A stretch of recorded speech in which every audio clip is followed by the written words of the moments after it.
In this video, you will get lessons from this #1 bestseller book.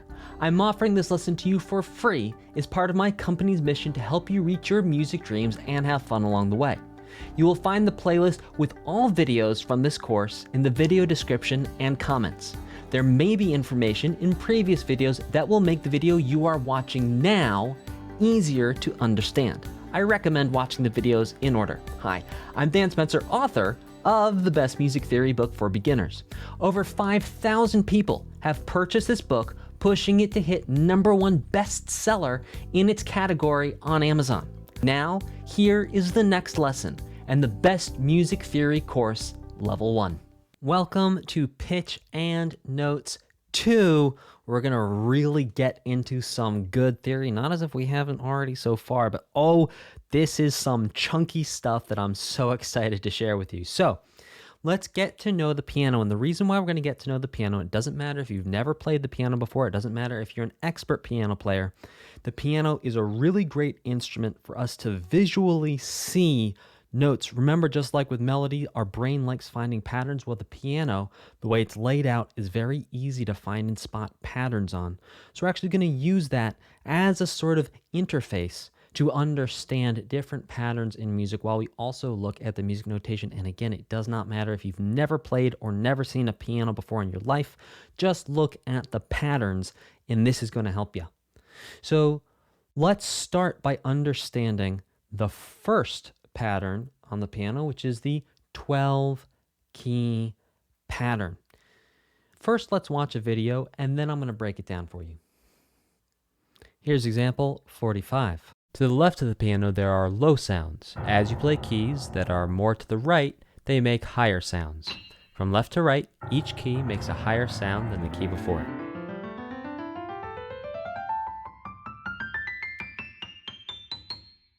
On the keyboard, there is a pattern of black keys. We can spot the black keys together in groups of 2 and in groups of 3 that are repeated all across the keyboard.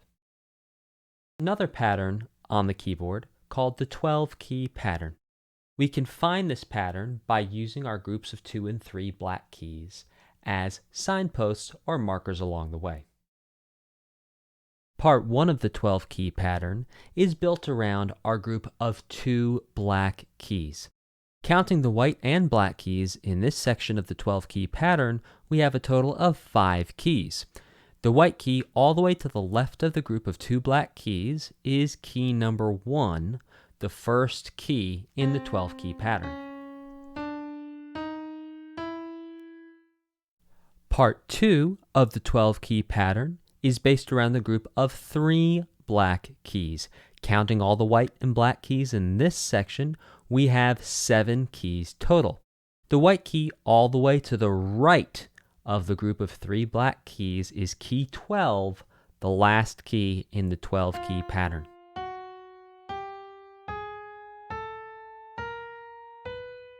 When we take parts 1 and parts 2 of the 12-key pattern and put them together, we can see the full 12-key pattern.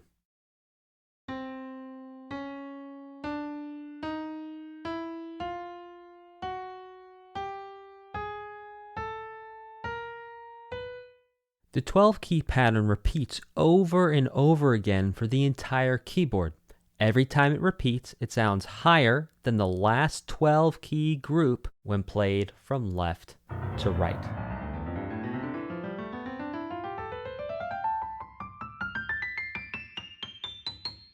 So basically what we have with the piano is the basic musical alphabet going from low to high, low pitches to high pitches in this series of 12 keys over and over and over again.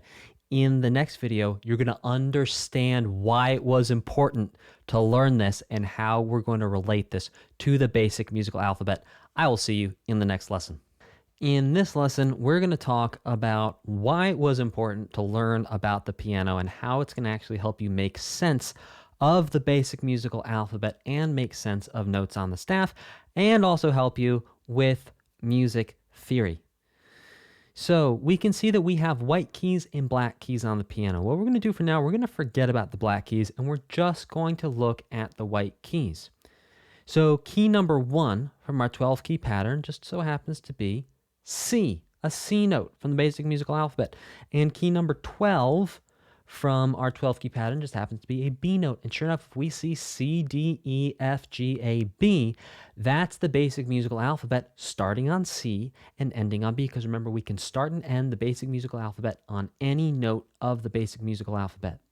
So what that turns into when we put our two groups together is we have C, D, E, F, G, A, B.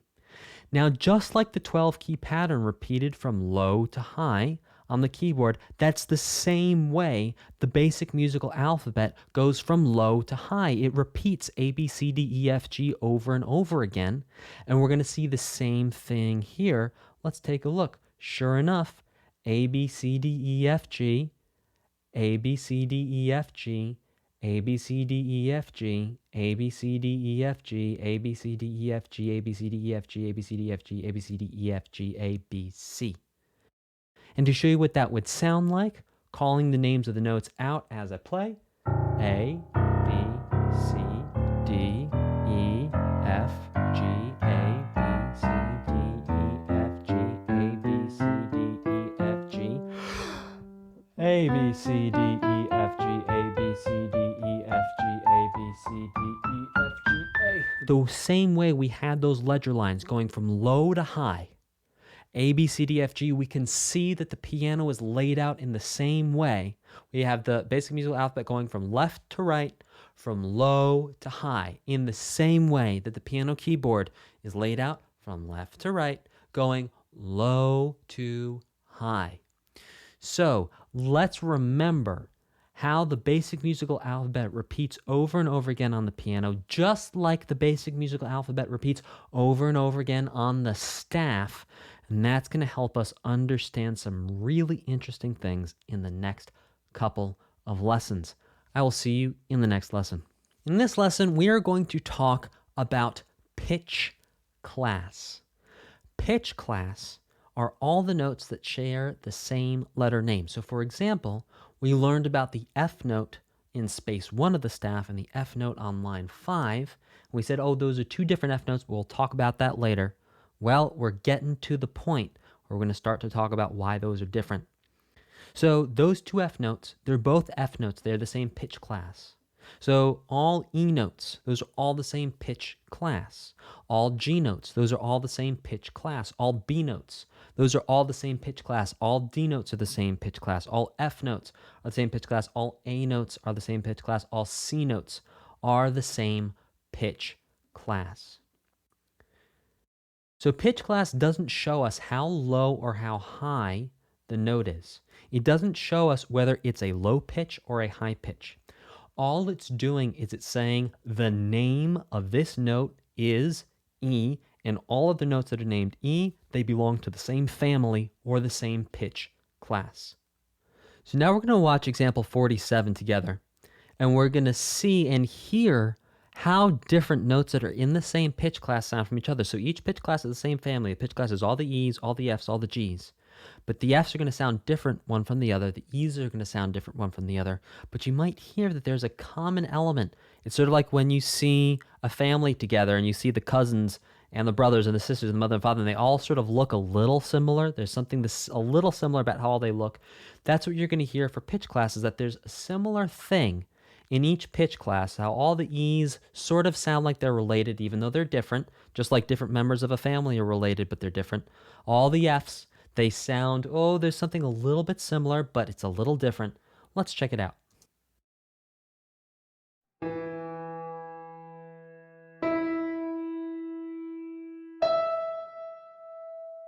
So right there, could you hear the similarity between all three E notes in the pitch class of E? Each one sounded different, sure. They're different members of the same family, but they also had a similar element to them, a similarity. This time I'm going to let it play all the way through.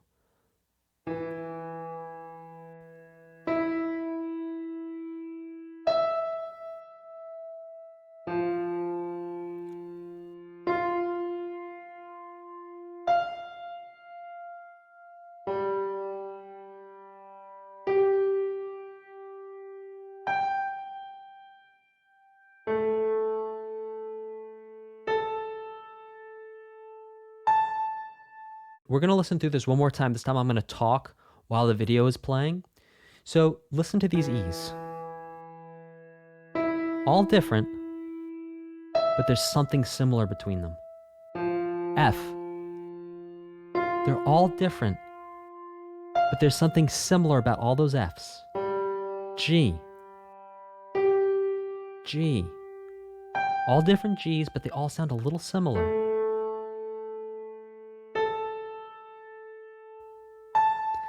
And the similar that I'm talking about is not how high or how low the pitches are. There's just something in there that your pattern recognizing brain may be picking up on and going, something sounds similar there. I see the family resemblance between the E's. Even though some of them are very low, some of them are very high, there's still a family resemblance. There's still a family resemblance between the F's, the G's, the A's. Though we're not listening to them, it's the same thing with B's. B, B, B, B. All similar. Here's all the C's. C, C, C, C. So you can hear they're all different. Some are much lower than others, but there's a similar thing to them, which we are going to talk about. Here's all the D's. And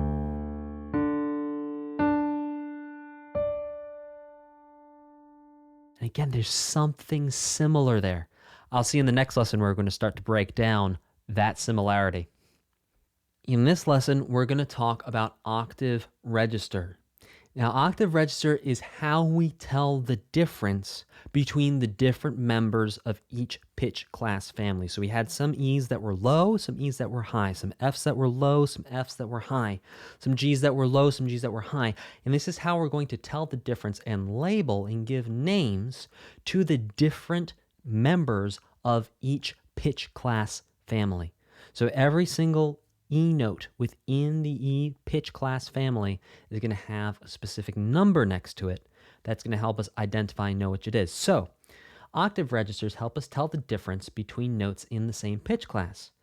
Octave registers measure how high or how low a note in a pitch class is by using the following system. The lowest C note on a piano is called C1. That sounds like this. Each pitch class from left to right changes on C. So here is C1. Here's C2, C3, C4, C5, C6, C7, and finally C8. You can hear that all those notes, they have this similar thing to them even though they're low and high. So we have C1 through C8. Now that means that the D that is next to C1 on the piano keyboard. So let's go back and look at this right here. We can see that right next to C, we have a D note. It goes C, then D, just like the basic musical alphabet. So we start on C1. The next note would be D1, and then E1, then F1, G1, A1, B1, and then we get to the next C, so we're going to call the next C C2.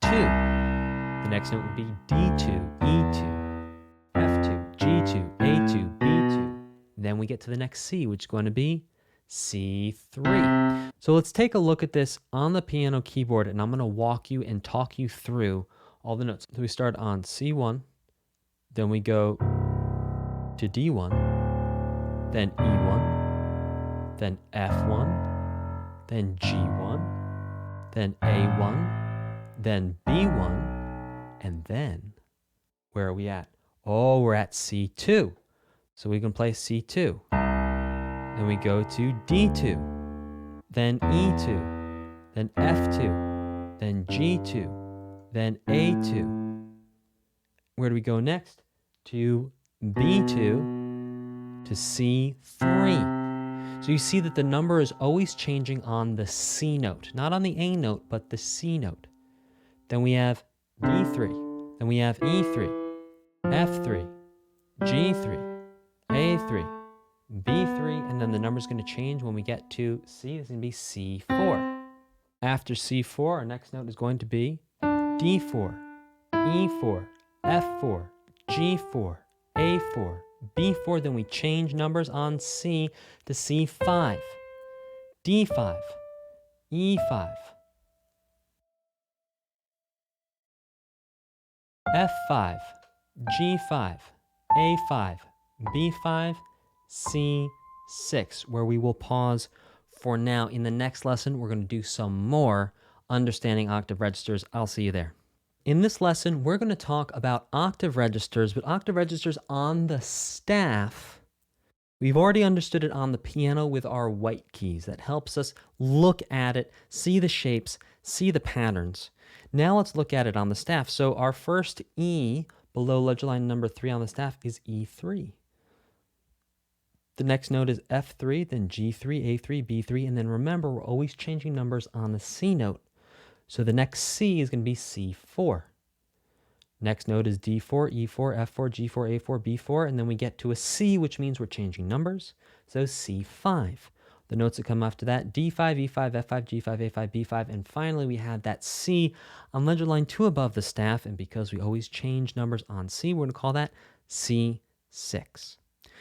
Now what we're going to do is we're going to go back and listen to the same example we did for pitch class, but this time we're going to label the octave register for each individual member of that pitch class so we can know how low or how high each note of the pitch class is. This is example 48. We're going to give it a listen now.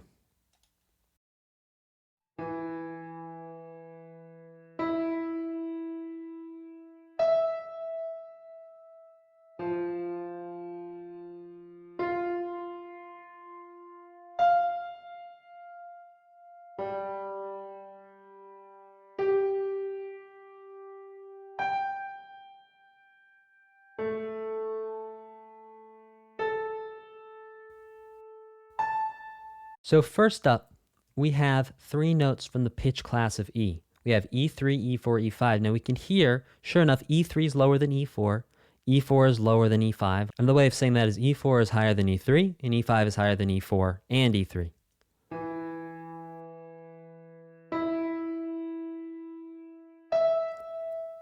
So those are all E notes, but they're going from lower to higher, and we're just giving them numbers to tell which ones are lower and which ones are higher, so we know exactly which note we're talking about. These next 3 notes are all F notes, going from low to high.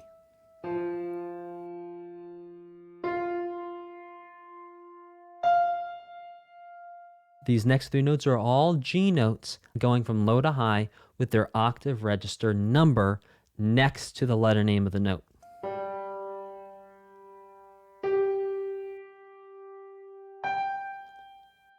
And finally, we have A3, A4, and A5, 3 A notes all in a row going from lowest to highest.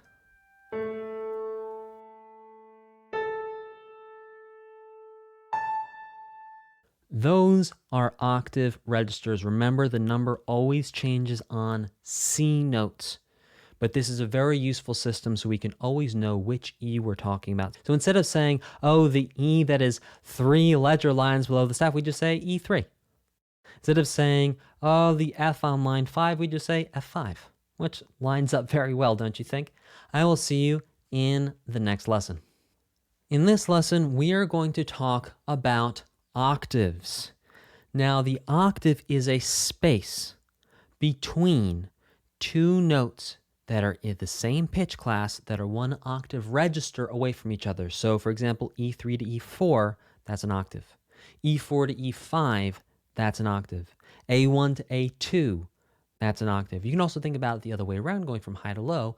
A5 to A4, that's an octave. E4 to E3, that's an octave. F2 to F1, that's an octave.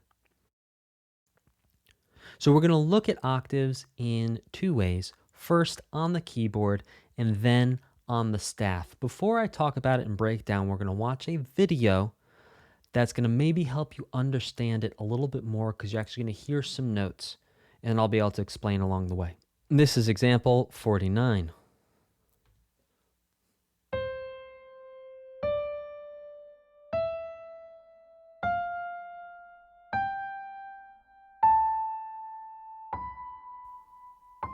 Great.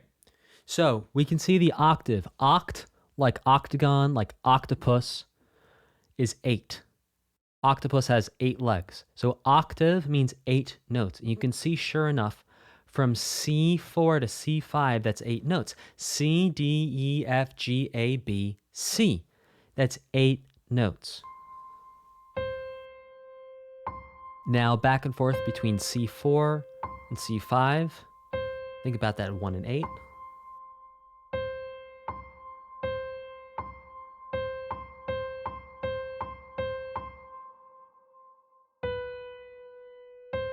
And here's going octaves of B. In this case, this is B3 to B4.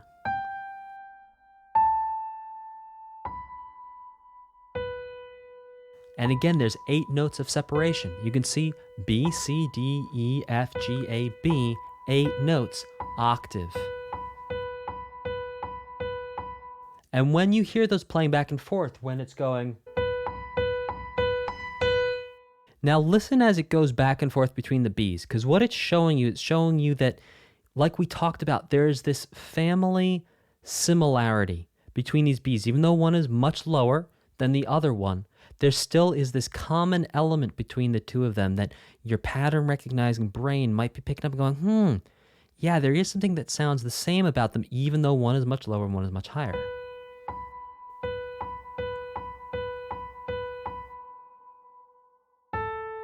Now we're going to do octaves of A. A, B, C, D, E, F, G, A. That's 8. Octave. From A to A.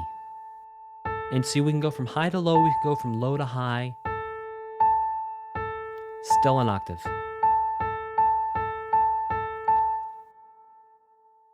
Now talking about G. G, A, B, C, D, E, F, G. Just going up the basic musical alphabet by 8 gets us to G. 8 notes.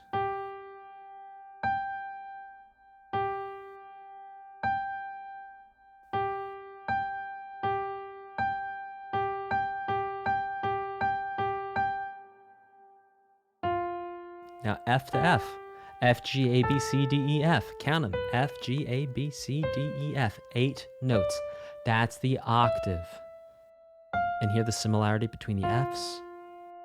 One's lower, one's higher, but there's something similar about them. That's an octave.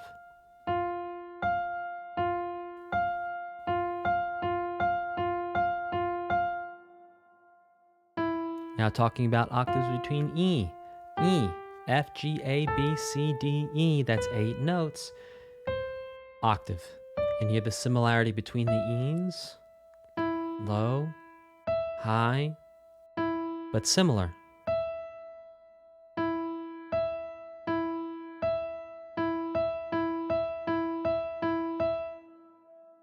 One more. The octaves between D's. D, E, F, G, A, B, C, D. Up 8 notes on the basic musical alphabet. That's the octave.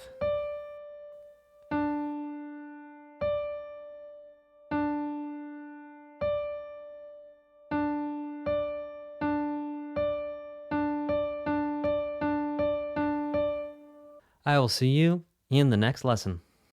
As you learned in the last lesson, octaves are 8 notes apart. They're going to be 2 notes from the same pitch class that are 1 octave register away from each other. For example, C4 to C5, 8 notes apart, C4 to C5, and again, you can go from low C4 to C5 or C5 to C4. Either way, from high to low or from low to high, it's still 8 notes of separation. It's still an octave. We can see the same thing here, 8 notes between A and A, 8 notes between D and D, 8 notes between E and E. So now that we've seen the pattern on the piano, let's actually look at what octaves are like when we write them with notation on the staff. So here's an octave between C4 and C5. Here's an octave between C5 and C6. Here's an octave between D4 and D5. Here's an octave between E4 and E5. Here's an octave between F3 and F4. Here's an octave between F4 and F5. F5, remember that octave always is only going to go up by one number. So F4 to F5, F3 to F4, F3 to F2, F1 to F2. That separation between one octave register in the same pitch class, that's our octave. Let's look at a couple more examples. Here's G4 to G5. Here's A3 to A4, A4 to A5.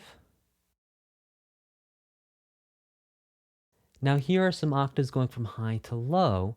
We have G5 to G4, E5 to E4, and D5 to D4. Those are octaves as written with music notes on the staff. They all have the same distance of separation, which is 8 notes of the basic musical alphabet going up or down. So we can see we have ascending octaves, which means going from low to high, and we have descending octaves going from high to low. Octaves work either way. Just make sure that there are 8 notes in your octave and that the octave register only changes by one number. So G4 to G5, G6 to G5, F1 to F2, C4 to C3, just like that. I will see you in the next lesson. In this lesson, we're going to start to talk about accidentals. Accidentals are musical symbols that raise or lower a note or return a raised or lower note to its natural state or its beginning state where it started. Now, when we say raised or lowered, for right now, we're just going to say raised or lowered by a little bit. So it changes the sound just a little bit. So it doesn't change it so much that it becomes a new letter. For example, you couldn't put a sharp in front of a C and have it sound like a D. You couldn't put a flat in front of an F and make it sound like a C. It's not going to change the letter. Then each note name is going to keep the same letter, but it's going to change its sound just a little bit when we add one of these notations to it. Now, throughout this book and this course, you're going to see accidentals written in different ways, both with handwriting and printed in several ways. That's because when you're out in the real music world, you will see these accidentals printed and written in slightly different ways. So I want to make sure you can recognize them wherever you see them. So let's talk about our 3 accidentals. The first accidental is called a flat. You can see a flat looks kind of like a little lowercase b, but with a pointy end down at the bottom. And a flat makes a note sound at a slightly lower pitch. And now flat will be added to the note name. So for example, if you had a D note and you have a flat with it, you would say D flat. The next accidental for us to talk about is a natural accidental. A natural accidental is kind of like an L and then an upside down L joined together with a little space between them. Now, what a natural does is it cancels out any other accidentals. So perhaps we have a flat accidental that made a note a little lower. If we put a natural accidental on it, it's sort of like taking a healing potion while you're playing a video game, and all of a sudden you are back to normal. That's what the natural does. It returns you to your regular state. Now, whenever we talk about naturals, if we have a natural on a note, we're going to add natural to the note name. So instead of saying D, we'll say D natural. The last accidental for us to talk about is the sharp accidental. Now, the sharp accidental looks kind of like a hashtag, but with slightly shorter arms going out to the side. You can see it's not even, that the top, the 2 vertical lines are actually longer than the 2 horizontal lines.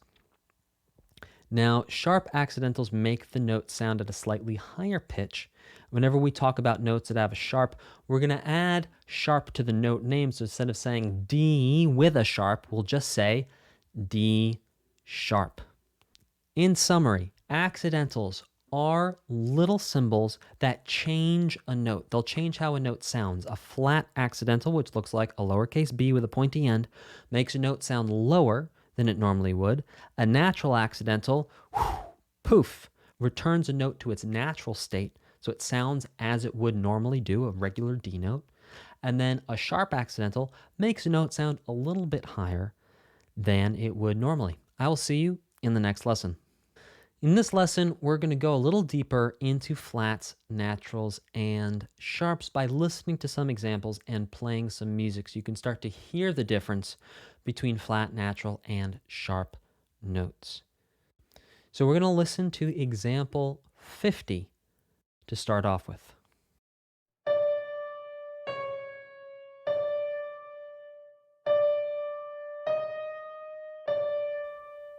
Okay, so in our first example, what we're going to hear is that we have a regular D note, a D5 note. Then we're going to add a flat symbol to it. It's going to change how the D note sounds. Then when we add a natural accidental to it, it's going to bring the D5 note back to sounding normal. So the notes we're going to have are D5, D flat 5, and then D5. And sure enough, you'd hear ba, ba, ba. Those are different sounds. Those are different pitches. That flat accidental there is actually changing the pitch of the D note. Now let's listen to, we're going to do D5 to D sharp 5 to D5. So the D5 is going to sound like a regular D5. The D sharp 5 is going to sound a little bit higher. It's going to change the pitch.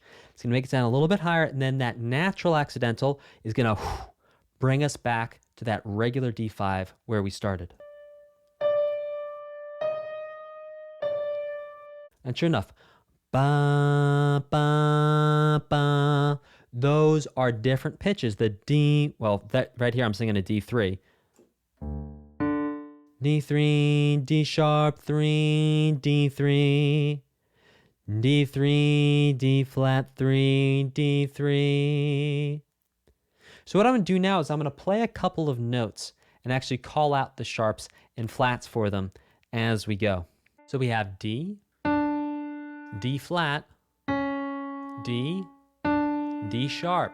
Oh, definitely different notes. Now let's do A sharp, back to A, or A natural now because we're canceling out the sharp, to A flat, back to A natural, cancel out the flat.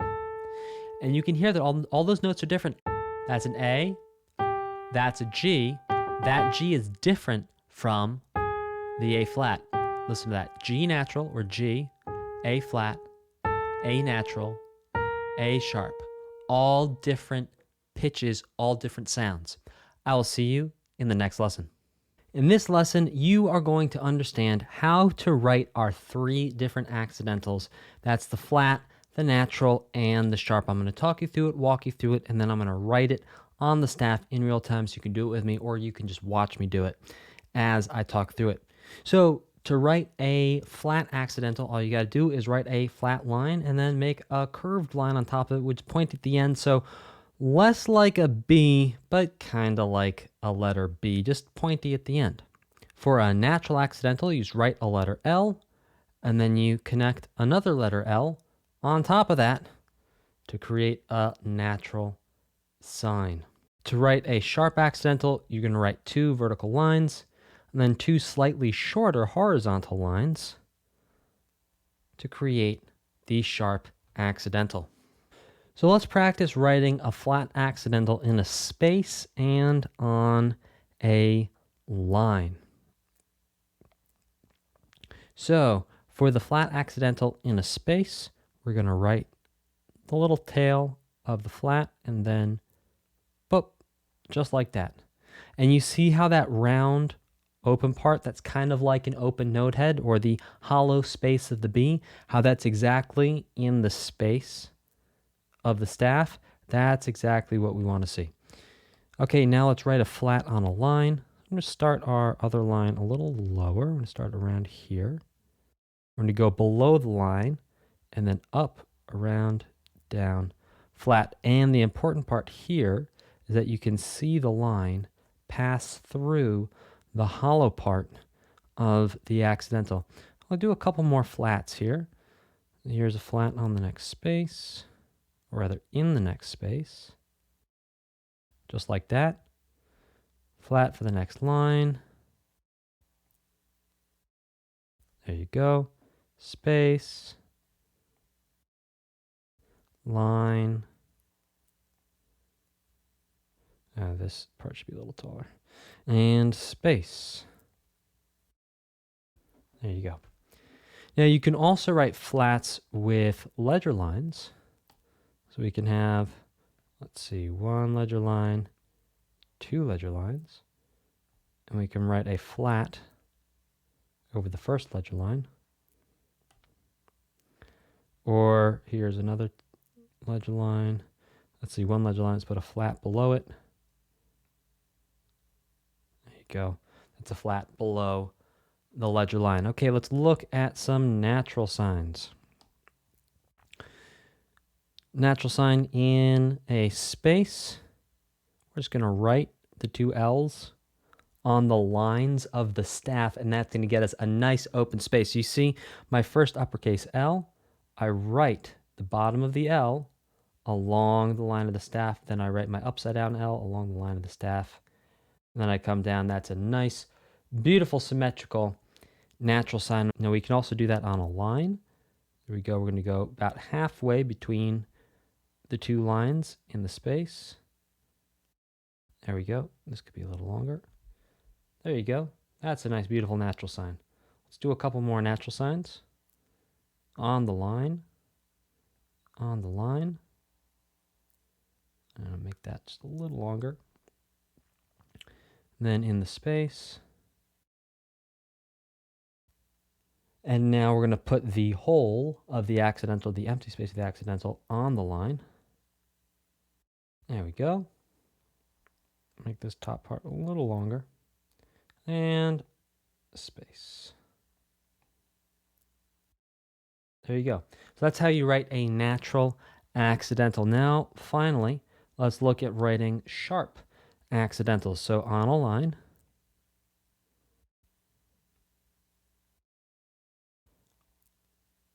we want to have, you can see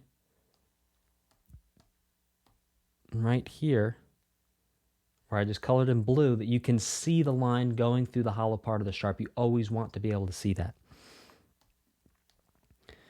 Now a sharp on a space.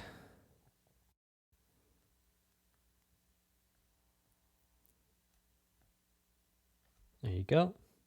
And again, for sharps on a space, you can sort of use the lines of the staff as your guide and put those lines right under the line of the staff. I'll do that again for you. Boom, boom, and then see, I'm going to draw my line, write my line right under the staff. Sweet. Look at that. Nice sharp sign. Write a couple more sharp signs.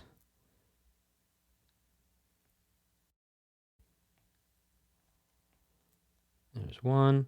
Yeah, we could put those 2. The only criticism I have for that one that I just did is that these 2 vertical lines could come a little closer together. So it should actually look more like this. Boom, boom. See how close those are now? There you go. That's looking more like a sharp. Right there. You really want those vertical lines to be longer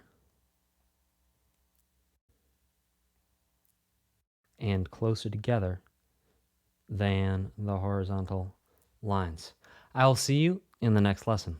In this lesson, we're going to talk about writing accidentals in front of notes, in lines and spaces, on the staff, and on ledger lines. So accidentals are always written to the left of the note head. It doesn't matter if the note is stem up, stem down, or has no stem. The accidental is always going to go to the left of the note head. That's because accidentals change how the notes sound, so we need to see them first to know that what's coming next is going to be changed. Step number 1 is you place the accidental to the left of the note head, as close as you can get to the note head without touching it. You still want to see a little space between the accidental and the note head. And for accidentals in the space, you're going to fill the space with the hole or the open part of the accidental for the flat, the natural, and the sharp. You can see that right here, that the flat, the natural, and the sharp, they're all in spaces. You all see them clearly.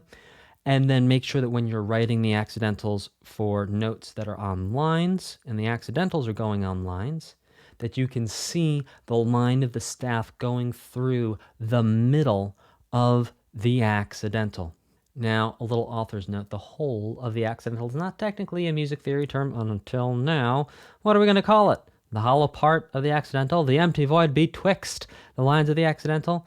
No good way of describing that thing, so we're just going to call it the whole of the accidental.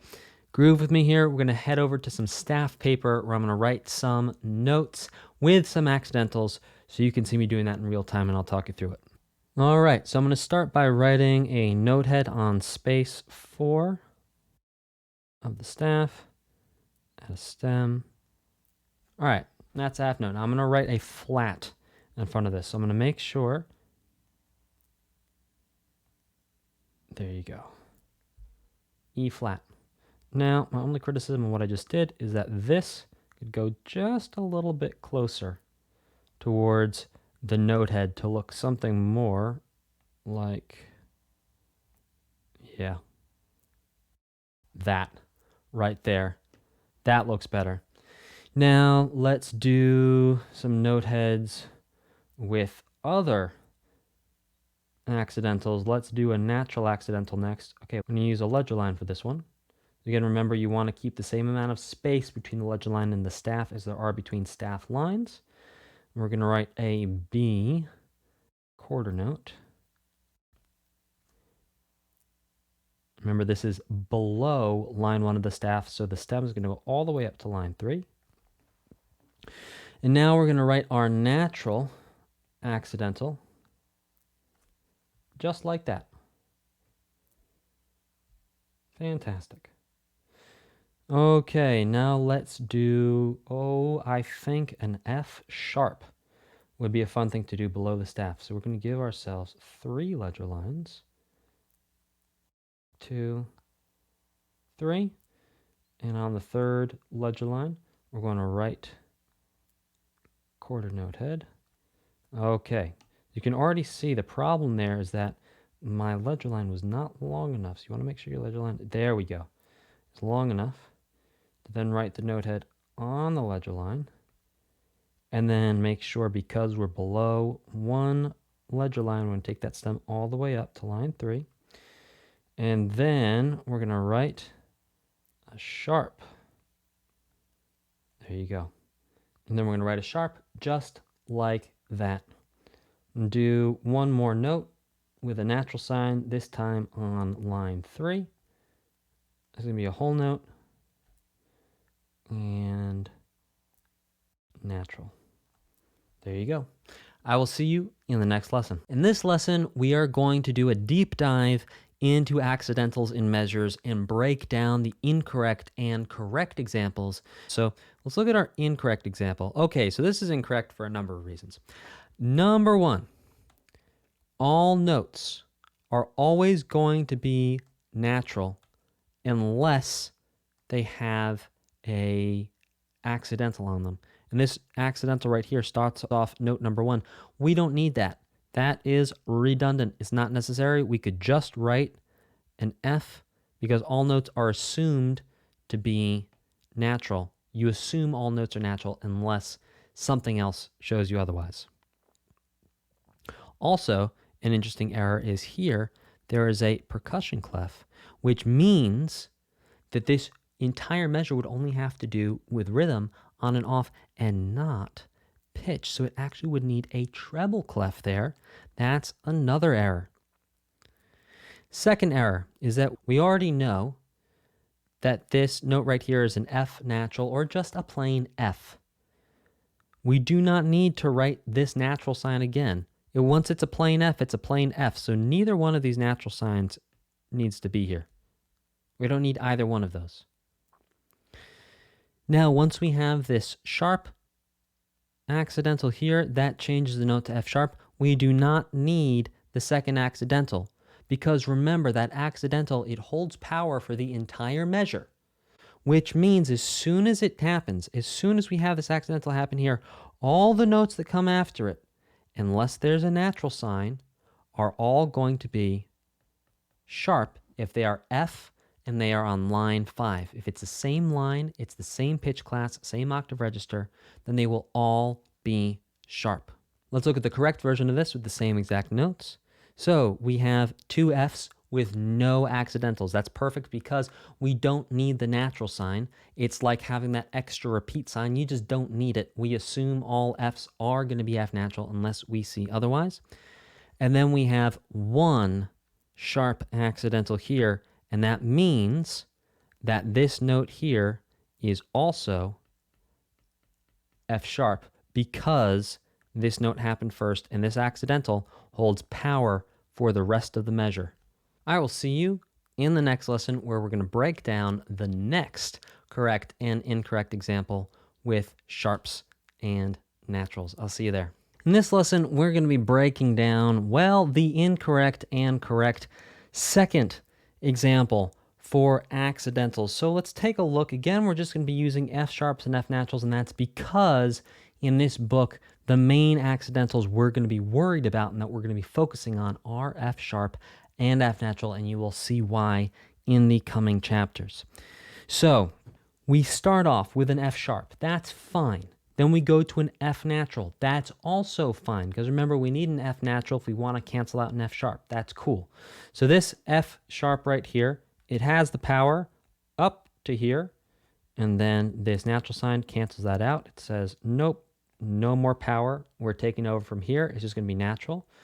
And then the natural sign continues on, holding power, holding power, holding power, holding power, up to here, where we have a sharp sign that says, okay, natural, well, we've got it from here, you're done.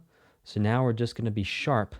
Now here's where we have the mistake. The mistake is that when we tie an accidental note from one measure to the next, the accidental should stay in power. So this accidental right here, this sharp, this should stay in power through here, up to the next note where we have a natural accidental. So the mistake here is that we do not want to see this natural accidental added to the tied note. Because if you think about it, when you learned about tied notes, is that you take one note, you take another note, you tie them together, and it basically turns into one attack from the first note. So this extra accidental here is a no. We get rid of that. But everything else is good because the sharp accidental holds power up to here. And then from there, we're in a new measure, so it no longer has power. And the natural accidental takes over and lasts through the rest of the piece of music. So let's look at that with correct. And in correct, you see the only change is that we do not have that extra natural accidental here, because when you tie an accidental note from one measure to the next, you don't need to write another accidental unless it's on another line, but we'll get to that in the next lesson. I will see you in the next lesson. In this lesson, we are going to be talking about courtesy accidentals.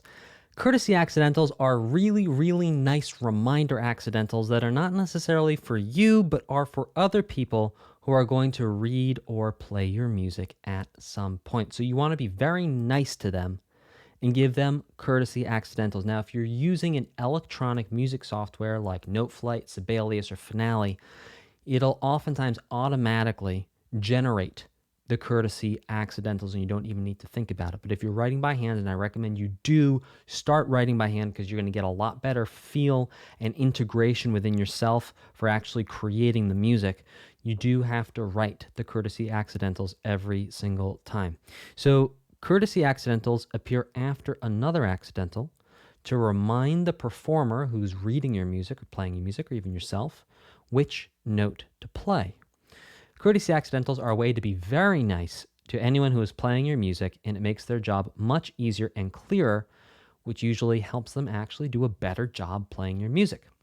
So first I'm going to break down this example, and I do encourage you to review example 51 and actually listen to it so you can hear the difference between the F naturals and the F sharps. And again, there's just a small difference between the pitches of F natural and F sharp, which we will talk about in a couple of lessons. So let's break down the courtesy accidental usage in this example 51 right here. So we can see in measure 1 we have an E. That's fine. Measure 2 we have an F sharp. And this is going to be an F sharp 5.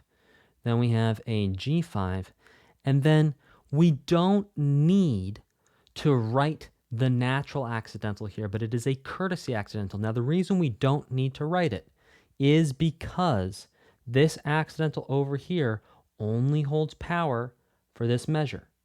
It stops there. It does not go past there. Remember, accidentals only hold power for the measure that they are in unless they are tied in a note into a next measure. So we know, and all musicians, by the way, if they have any training and they know how to read music, they're going to know this as well. They're going to know that that F sharp only lasts for this measure right here. So what you're doing with this courtesy accidental right here is you are showing and being super nice and be like, hey, listen, by the way, you remember 2 measures ago you played an F sharp? Well, just a kind and friendly reminder that in this measure over here, it doesn't need to be an F sharp anymore because, as we all know, accidentals only hold power for one single measure. So that's why that is a courtesy accidental. And then you can see again over here towards the end, we have another sharp. That's not a courtesy accidental. That's actually changing the note. As you know, when we add a sharp to a note, it makes it sound a little bit higher. So it's actually asking the performer to make a different sound, to play a different pitch, to play a different note. So to break down and in summary, in measure 4, there's a courtesy accidental. It does not need to be there. The sharp accidental in measure 2 only changes the F to an F sharp for that measure. The next time the performer sees an F note of the same octave register, they're kindly reminded to play an F natural. So it's just being very, very, very nice to whoever's reading your music and also possibly yourself to remind everyone, by the way, this is an F natural. I'll see you in the next lesson. In this lesson, we're going to be breaking down more courtesy accidentals to see where and why we would use them to be super nice to anyone who is reading the music that you are writing. So let's zoom in and take a look. We have sure an F sharp, an F natural, that all looks good. F natural again on beat 3, F sharp on beat 4, which carries into beat 1, that's all good. Now this natural right here on beat 2, we don't technically need it because remember, sharps, flats, and naturals, all accidentals, they only hold power for one measure, and the only way they get out of that measure is if they're tied to a note. So this sharp accidental here, it only holds power for this measure, and that power is added just a little bit more and tied to this note. That power is extended, but it stops right here. Its power stops there. Now, all trained musicians who know how to read music will know that that F sharp stops there because they know that the sharp only lasts for one measure, and the only way it gets out of the measure is if it's tied to a note and then it loses its power. So all musicians will know, if you write this for someone, if you write this for a musician to play, they will know that the F sharp stops there. But what you're going to do is you're going to be very, very nice. You're going to be very courteous and polite. And you're going to give them a little reminder, hey, by the way, just a reminder, we are back to F natural here. So it's not technically needed to write that accidental there, but it's very nice and it's very courteous to do so. Now we actually have a couple more courtesy accidentals in this piece of music. Let's look at the last measure. We actually have 2 different courtesy accidentals. So the measure starts off on beat 1 with an F sharp. Beat 1, we have an F sharp. Great. And this is an F sharp 5, by the way. So let's put this down here. F sharp 5. Now the next note we have is an F4. Now remember, accidentals only work on notes that are the same pitch class and the same octave register. So this F sharp here only affects all other F sharp 5s because it's written on an F sharp 5. So the next note is an F4. That accidental has no power on F4 because it was written on an F5 to turn that F5 into an F sharp 5. Any performer who knows how to read music, who knows how to play music, is going to know that that accidental only holds power on that pitch class in that octave register, that F sharp 5, and they're going to know that that F4 is not going to be sharp. But to be extra nice, because it's the same pitch class, because it's also an F, you're going to say, hey, listen, we all know that this power is going to last up to here, or really, look, we all know that this power is going to last up to here unless we have a natural sign, and we know that it's only going to affect F sharp fives, only. So what you're doing is you're saying, hey, listen, here's an F4, just a quick reminder, it's natural.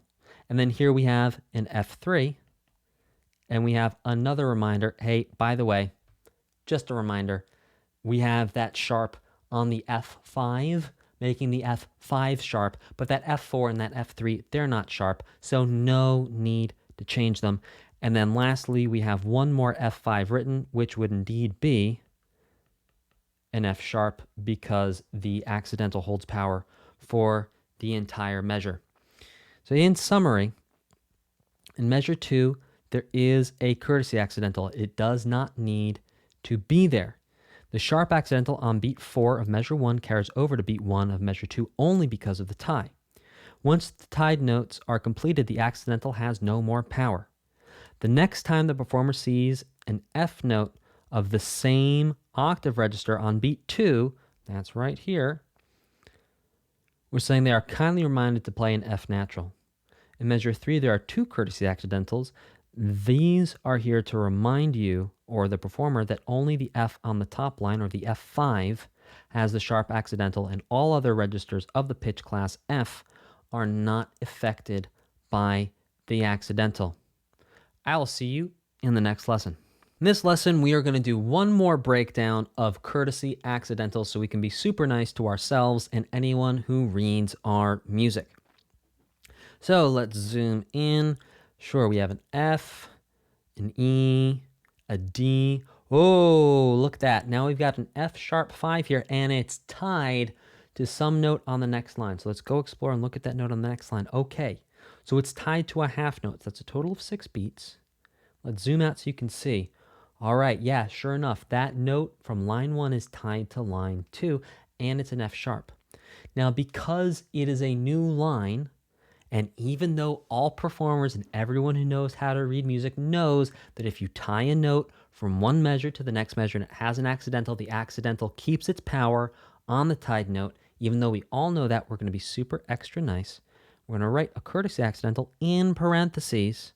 Let me like, hey, by the way, that note that you just played before that you're still playing right now because you've got to hold it out, that's still an F sharp. And then what do we have next in this measure? Well, sure enough, it's another courtesy accidental because we all know that that F sharp loses its power right here, and that's okay. It loses power right here, but we're going to be super nice and say, hey, we know you just played an F sharp 5. We have another F5 right here. We're going to be super nice and say, hey guys, just a reminder, we're back to F naturals. And then you can see at the end of the piece, we have another F, but there's no need to put a natural sign there because we already did a courtesy accidental here. And of course, all notes are assumed to be natural unless they have an accidental or they have a key signature, but we'll talk about that in a later lesson. So in summary, to write courtesy accidentals in a measure, you're going to write courtesy accidentals in any measure where it will make the notes more obvious for the reader and performer. You don't need to go crazy and label every single one, but just make it very clear which notes are sharp, which notes are natural. Number 2, write courtesy accidentals on other registers of the pitch class that has the accidental. So if you have an F sharp 4 and you have an F5 later in the measure, just put a natural sign on the F5. I will see you in the next lesson. In this lesson, we are going to talk about enharmonic equivalents. An enharmonic equivalent is one pitch that has 2 different note names. Both note names are spelled or written differently. So it's 2 different names for the same pitch, for the same sound. For example, the words 2, 2, and 2, we could spell it T-O, T-O-O, or T-W-O. It all sounds like 2. They all sound exactly the same, but they're spelled differently. So we're going to go through and listen to a couple of enharmonic equivalents. So it's going to be the same pitch, with two different note names. It's going to be the same sound, but two separate names. We're going to listen to example 53 together to hear a couple examples of pitches that have two different names. Let's take a look.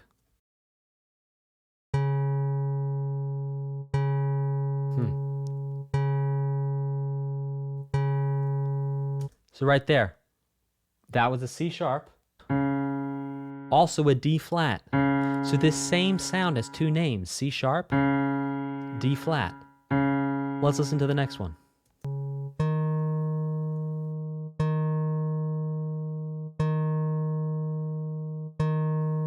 So right there, D sharp sounds the same as E flat, and E flat sounds the same as D sharp.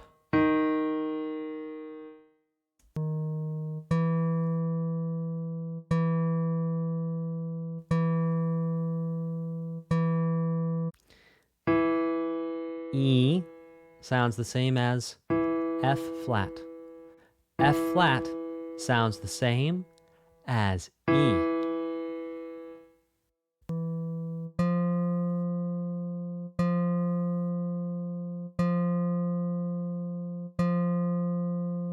So,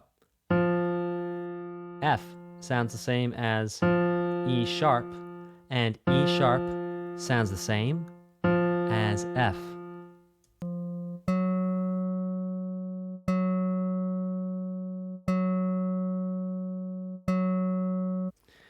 So G flat sounds the same as F sharp. F sharp sounds the same as G flat. Two different names, same exact sound. So now G sharp sounds the same as A flat. You hear it? It's the same pitch over and over again. G sharp sounds the same as A flat. A flat sounds the same as G sharp.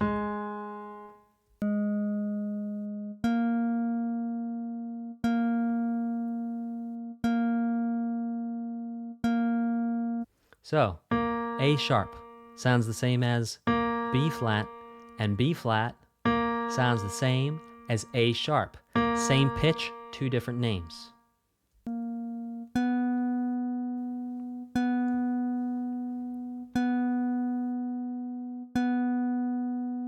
And B sounds the same as C flat, and C flat sounds the same as B. One more.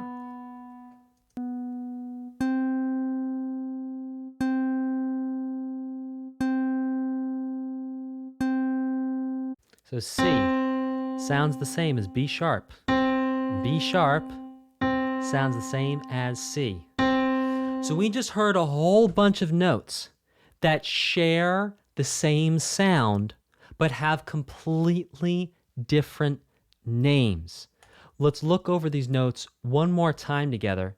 So we have C sharp and D flat have the same sound, two different names. D sharp and E flat, same sound, different names. E and F flat, same sound, different names. E sharp and F, same sound, different names. F sharp and G flat have the same sound, but different names.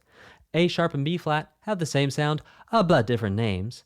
B and C flat, same sound, different names.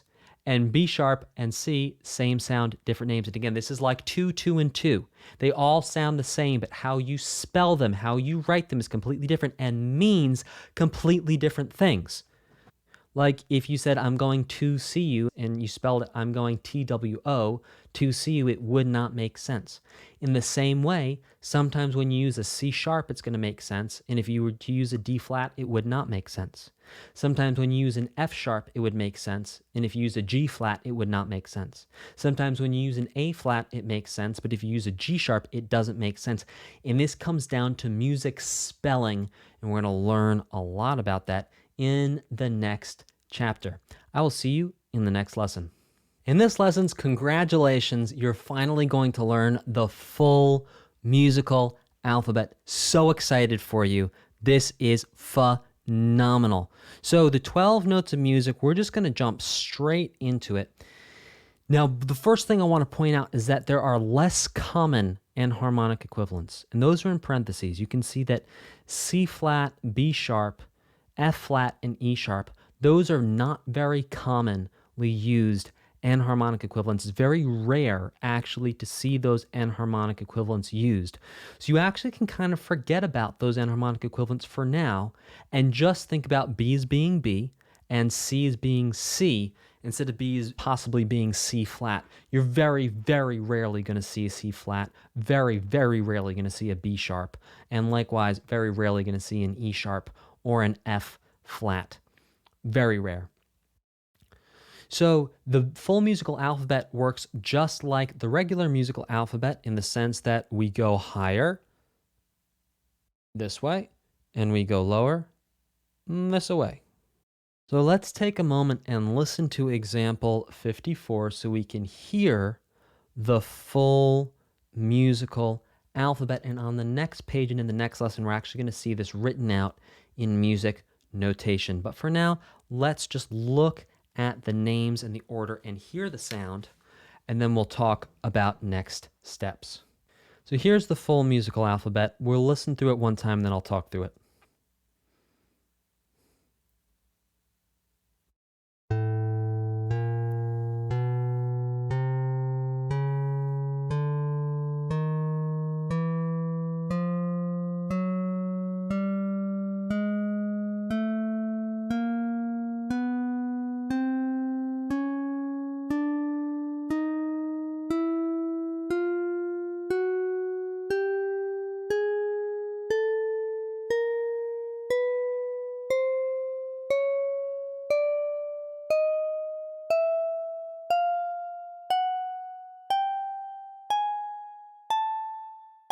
Now back down, so descending from high to low.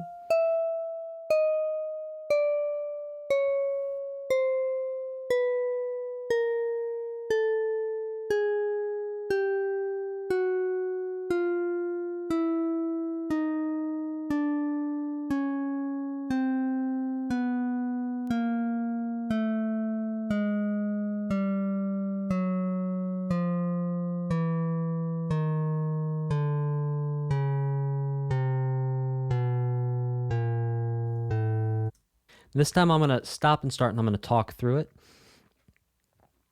So we have A sharp, or B flat is the way you're going to say it. So A sharp, or B flat. The next note is B. And notice between B and C, there's no sharp or flat note. So like between A and B, we have indeed a sharp note.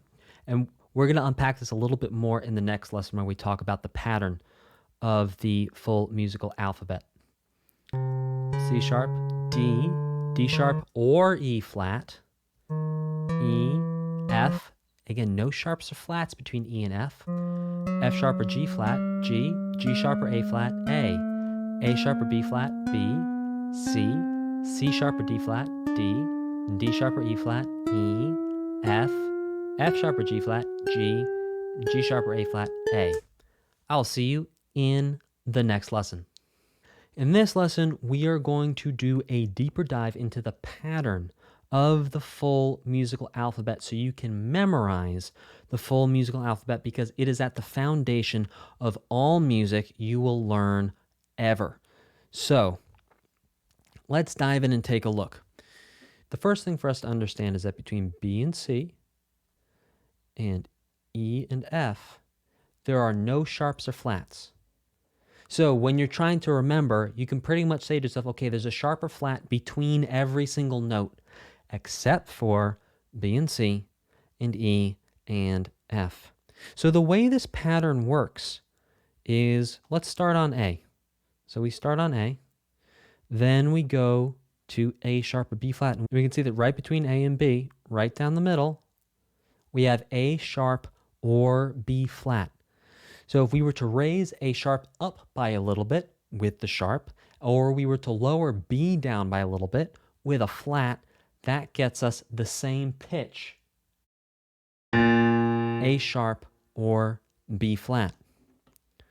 The next note is B, and a reminder, between B and C there are no sharps or flats. We go straight from B to C. Now, if we look between C to D, sure enough, down the middle, we have C sharp or D flat. So if we raise C up a little bit, or if we lower D down with a flat, we get the same pitch. That's C sharp or D flat. Same pitch, two different note names. Let's keep looking here. Okay, so we see we have D and we have E, and down the middle, sure enough, between them we have D sharp or E flat. D sharp if we were to raise the D up just a little bit. E flat if we were to bring that E down just a little bit. That gets us D sharp or E flat. Quick reminder that between E and F, there are no sharps or flats. We go straight from E to F. Now let's look at F to G. F to G, just like our basic musical alphabet, except now we're adding something in between them down the middle. That's an F sharp if we raise the F up with a sharp accidental, or G flat if we lower the G with a flat accidental. We get the same pitch, F sharp or G flat. Again, let's go back to our basic musical alphabet from G to A,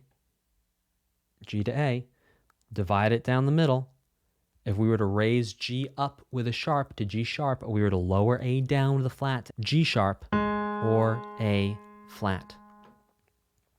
Now that is the full musical alphabet. I highly recommend memorizing the full musical alphabet, at least going forward. So you should be able to do this without looking at your screen. A sharp or B flat, B, C, C sharp or D flat, D, D sharp or E flat, E, F, F sharp or G flat, G, G sharp or A flat, A. Be able to go around and know the order of the full musical alphabet. I will see you in the next lesson. In this lesson, we're going to talk about half steps. Half steps are also called semitones in the rest of the world outside of the United States. So very useful to know that half steps are called semitones if you talk to anyone who, well, is not from the United States of America, which is a lot of the world. So half steps in the US, semitone everywhere else. Now a half step is the smallest distance between two notes that we're going to talk about. And that distance of a half step is from the starting note to its neighbor on the full musical alphabet. So another way of thinking of this is, in the lesson where we talked about sharps and flats and naturals, that distance between a D and a D sharp, that's a half step. Remember before we talked about it just being a little bit higher? Well, that little bit higher, that distance is called a half step. The distance from D to D flat, well, that is a half step. So we're actually going to see half steps throughout this book and all future books and courses indicated with this little, upside down V. That means one half step right there. So we can see in our full musical alphabet here, let's go starting on A around to the right from A to A sharp or B flat. That's a half step. From A sharp or B flat to B, that's a half step. From B to C, that's a half step. From C to C sharp or D flat, that's a half step. C sharp or D flat to D, that's a half step. From D to D sharp or E flat, that's a half step. D sharp or E flat to E, that's a half step. From E to F, that's a half step. From F to F sharp or G flat, that's a half step. From F sharp or G flat to G, that's a half step. From G to G sharp or A flat, that's a half step. And then from G sharp or A flat back to A, that is also one half step. So the key thing to remember about half steps is that a half step is between one note on the full musical alphabet and its neighbor.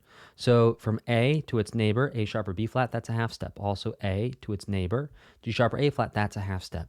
So feel free to come back to this page. You can also just look at your full musical alphabet page on the previous page, where you can see all the neighbors around and see that order of the full musical alphabet. B to C, one half step, they're neighbors. See how they're right next to each other on that full musical alphabet? So let's take a look at half steps written out using flats and naturals. So starting on C, next would be D flat, the next would be D, the next would be E flat, the next would be E. And we're not using both note names of the enharmonic equivalents. We're just going to use the flat and the naturals in 56. C to to D flat to D, that's up a half step, D to E flat to E, E to F, F to G flat to G natural to A flat to A natural to B flat to B natural to C. Those are all half steps. And we can see half steps as well with sharps, C to C sharp to D, D to D sharp to E, E to F to F sharp to G, G to G sharp to A to A sharp to B, B to C. And we can also see half steps written out on the piano keyboard. Finally, we know what those black keys are for. Those are for our sharp and our flat accidentals. And you can see that each black key, sure enough, has enharmonic equivalents on it. C sharp or D flat, D sharp or E flat, F sharp or G flat. Two different names, same key, same pitch, G sharp or A flat, A sharp or B flat. And we can see that that pattern continues on up. And those are half steps. I will see you in the next lesson. In this lesson, we are going to talk about whole steps, known in the rest of the world outside of the United States as a whole tone. So a whole step is the distance of two half steps. So let's think about it this way for a moment in terms of the neighbors. Instead of going to the neighbor in the full musical alphabet, you're going to skip and go to the next house down. So two houses down instead of the neighbor. So we can see here, sure enough, that if we start on A, we skip A sharp or B flat, A to B, that's the whole step. We skip C, B to C sharp or D flat, that's the whole step. C sharp or D flat to D sharp or E flat, that's the whole step. D sharp or E flat to F, because we're skipping E, that's a whole step. F to G, G back to A. So because we're skipping one note every time, we're skipping two houses down instead of going to the neighbor, there's actually going to be two different sets of whole steps that we can see here. So one is if we start on A, and one is if we start on A sharp or B flat. If we begin counting whole steps starting on A, we'll get A, B, C sharp or D flat, D, F, G, A. That's this one right here. Now, if we start on A sharp over here, then we go A sharp to C to D to E to F sharp or G flat to G sharp or A flat, back to A sharp or B flat. Now you can, just like the full musical alphabet, begin and end on any letter. You don't have to start on A. For example, you could start on B, then go to C sharp, or you could start on C, then go to D for whole steps 2 as opposed to whole steps 1. So whole steps 1 is really, we're just thinking about it in terms of starting on A, but you could start on any of the notes. Whole steps 2, starting on A sharp, but again, it could be any of the notes. So let's look at whole steps 1 with flat notes and then sharp notes. And again, we're going to show you starting on a different note. We're not going to start on A. We're starting on D flat. So D flat to E flat, that is a whole step. From E flat to F, that is a whole step. From F to G, whole step. From G to A, whole step. A to B, whole step. From B to D flat is a whole step. And whenever we see this little swoop under thing right here in this book and in this course, in all their books and courses, this means we're dealing with a whole step. And you can see that around both whole steps 1 and whole steps 2 for the full musical alphabet. We have these swoops here showing that we have a whole step, and we also have them here right underneath the notes showing, yep, there's a whole step between each note. So now let's look at whole steps 1, but use the sharp note enharmonic equivalent. So instead of D flat, we're going to start with C sharp. Instead of E flat, we're going to say D sharp. Oh, F, that's the same. G, that's the same. A, that's the same. B, that's the same. And instead of D flat, we're going to say C sharp. You got it. So let's look at that on the piano keyboard. We have a whole step, whole step, whole step, whole step, whole step, whole step, whole step, whole step, whole step, whole step, whole step, whole step. All whole steps. Let's look at whole step 2 with notes. We have C, D, E, G flat, A flat, B flat, C. Now let's say those same notes, those same pitches, but use the sharp names instead of the flat names. So we have C, D, E, all those line up. Yeah, all those line up. But then instead of G flat, we're going to say F sharp because that's an enharmonic equivalent. G flat and F sharp, those are enharmonic equivalents. A flat to G sharp, enharmonic equivalent. B flat to A sharp, enharmonic equivalent. C to C, the same note. And then finally we can just see that on the piano keyboard, whole step, whole step, whole step, whole step, whole step, whole step, whole step, whole step, whole step, whole step, whole step. We can see on the piano keyboard, instead of having one note and we're going the neighbors, we can actually see that skip. See, we're skipping this, we're skipping this, skipping this, skipping this, every other note. See, we're skipping every other key in the same way that on the full musical alphabet, we're skipping every other note. Those are whole steps, and I will see you in the next lesson. In this lesson, we're going to talk about pitch class again, but this time with accidentals. So previously, we would talk about the pitch class of F, and then, oh, maybe there's an F sharp added to it, or maybe there's a pitch class of G, and maybe we add a flat to it or a natural to it, whatever.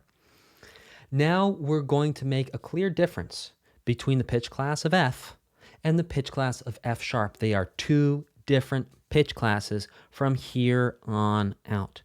So for example, here's the pitch class of F, and here's the pitch class of F sharp, and these are two different pitch classes. Pitch class of F, pitch class of F sharp. These are two different pitch classes. For example, the pitch class of G flat, that's over here. We have the pitch class of G flat, and then we have the pitch class of G. These are two different pitch classes now because all these notes, we got G flat 3, G flat 4, G flat 5, whereas here we have G3, G4, G5, different pitch class. And again, a separate pitch class for G sharp, different pitch class. Pitch class of A flat is going to be different from the pitch class of A, which is going to be different from the pitch class of A sharp. So keep in mind moving forward that when we talk about pitch class, we're really going to be thinking about F sharp as its own pitch class that is separate from F, though they are very closely related. They are, oh, maybe like second cousins as opposed to just cousins and brothers and sisters. I will see you in the next lesson. Oh, but it's not over yet. Click here to watch the next video lesson or up here for the full video playlist.